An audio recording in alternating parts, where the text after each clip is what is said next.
Lucknow versus Mumbai ম্যাচে কি match fixing হয়েছে? হ্যাঁ, তেমনটাই ভাবা যাচ্ছে দর্শকদের তরফ থেকে। কারণ মুম্বাই ইন্ডিয়ান্স এটা জেতা ম্যাচ হেরে গেছে। মুম্বাই ইন্ডিয়ান্সের প্লেয়াররা নমন ধীর আর সূর্যকুমার যাদব প্রথম থেকেই একদম 100% এফোর্ট দিয়ে ম্যাচটা খেলেছিল এবং তারা ভালো রান করেছে। তবুও গিয়ে শেষের দিকে যে ম্যাচ হেরেছে। আর ম্যাচ হারার কারণ কি হলো তিলক বর্মা? আর ম্যাচ কি ফিক্সিং করেছে? এমনটাই প্রশ্ন উঠছে নেটিজেনদের।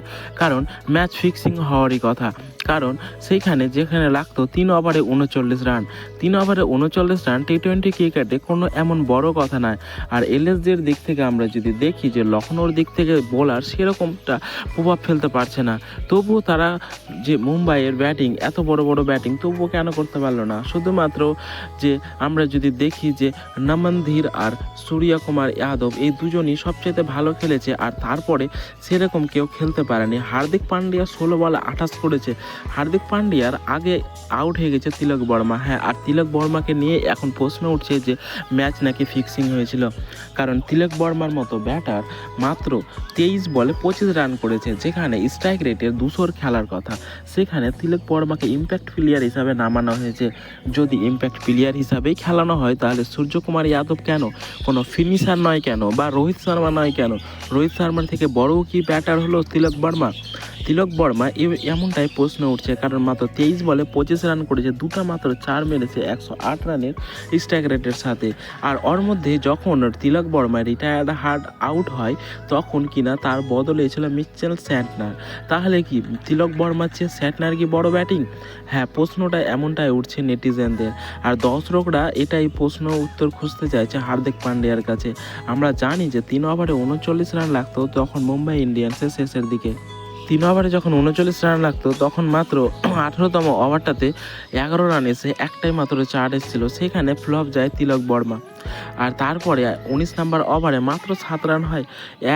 এক সিঙ্গেল, তারপরে শেষ বলে ডবল হয়। আর তারপরে 1 ওভারে লাগতো 20 রান। তো সেখান থেকে যখন 20 রানের মধ্যে যখন হার্দিক পান্ডিয়া ব্যাটিং ছিল, কিন্তু হার্দিক পান্ডিয়া প্রথমে ছক্কা মারে, তারপরের বলে ডবল নেয়। আমরা ভাবছিলাম যে হয়তো হার্দিক পান্ডিয়া ম্যাচটা জিতে হিরো হয়ে যাবে, কিন্তু সেও পারলো না। পরপর দুটো বল ডট হয়ে যায়, আর তারপরে সিঙ্গেল, তারপরে ডট, আর ম্যাচ শেষ। আর এরকমই ফিনিশটা করলো মুম্বাই ইন্ডিয়ান্স। তো এখন দর্শকরা এটাই ভাবছে যে ম্যাচকে ফিক্সিং ছিল না, কারণ নমন ধীর আর সূর্যকুমার যাদব এত ভালো খেলেছিল যে তারা ম্যাচটা অলমোস্ট মুম্বাই ইন্ডিয়ান্সের দিকে করে দিয়েছিল। কিন্তু মুম্বাই ইন্ডিয়ান্স শেষের দিকে ম্যাচটা হেরে গেছে, আর সেটাই মনে হচ্ছে যে ফিক্সিংয়ের শিকার হয়েছে মুম্বাই ইন্ডিয়ান্স। মুম্বাই ইন্ডিয়ান্স এখন দর্শক বা নেটিজেনদের সবার মুখে মুখে এই প্রশ্নটাই ঘুরছে যে যদি ইম্প্যাক্ট প্লেয়ার খেলানোই হয় তাহলে তিলক বর্মাকে কেন খেলানো হলো? সেখানে রোহিত শর্মা বা বড় হিটারকে কেন নামানো হলো না ইম্প্যাক্ট প্লেয়ার হিসাবে? আর তিলক বর্মা আমরা জানি যে ইন্ডিয়ান প্লেয়ার, সে ভালো খেলে, সে খেলে প্রথমে 3 নম্বরের দিকে, সে তার মধ্যে হিটিং অ্যাবিলিটি নেই। সে হিটিং করতে পারে, সে প্রথম দিকে যদি খেলে আসে তাহলে সে লাস্টের দিকে হিটিং করতে পারে, কিন্তু শেষের দিকে কয়েকটা বল খেলেছে হিটিং করবে তার ক্ষমতা তিলক বর্মার মধ্যে নেই। কিন্তু তবুও সেখানে মুম্বাই ইন্ডিয়ান্স বারবার রিস্ক নিয়েছে তিলক বর্মার ওপরে। আর তিলক বর্মা এসে কি খেলেছে? 23 বলে 25 রানের ইনিংস। এটা হলো তিলক বর্মার লাইফে সবচাইতে রোস্ট ইনিংস। মানে এই ইনিংসটা তিলক বর্মা কোনোদিন ভুলতে পারবে না। আর এই ম্যাচটা যে এই ম্যাচে যে হিরো রয়েছিল হার্দিক পান্ডিয়া, সে চাইলে ম্যাচটা জিততে পারতো, কিন্তু শেষের দিকে তার বলে হিট লাগেনি এবং সেখানে 12 রানে ম্যাচটা হেরে যায়। বন্ধুরা, আমরা জানি যে লখনৌ সুপার জায়ান্টস প্রথমে ব্যাট করতে আসে। লখনৌ সুপার জায়ান্টস ব্যাট করতে এসে তারা ধোঁয়াধার শুরুয়াত করে, কারণ মিচেল মার্শ এর আগের ম্যাচে যে ভালো ফর্ম নিয়ে এসেছিল সেটা এই ফর্মে বারকরার ছিল। কারণ মিচেল মার্শ 31 বলে 60 রান করেছে, 9টা ছক্কা, 9টা চার, 2টা ছক্কার সাহায্যে তার স্ট্রাইক রেট ছিল 193। আর তাদের ওপেন করতে এসেছিল মিচেল মার্শের সাথে অ্যাডেন মার্করাম। 38 বলে 53 রান করেছে, 2টা চার আর 4টা ছক্কার সাহায্যে। তারপর নিকোলাস পোরান ফ্লপ যায় এই ম্যাচে। ঋষভ পান্ত পরপর ফ্লপ যাচ্ছেই।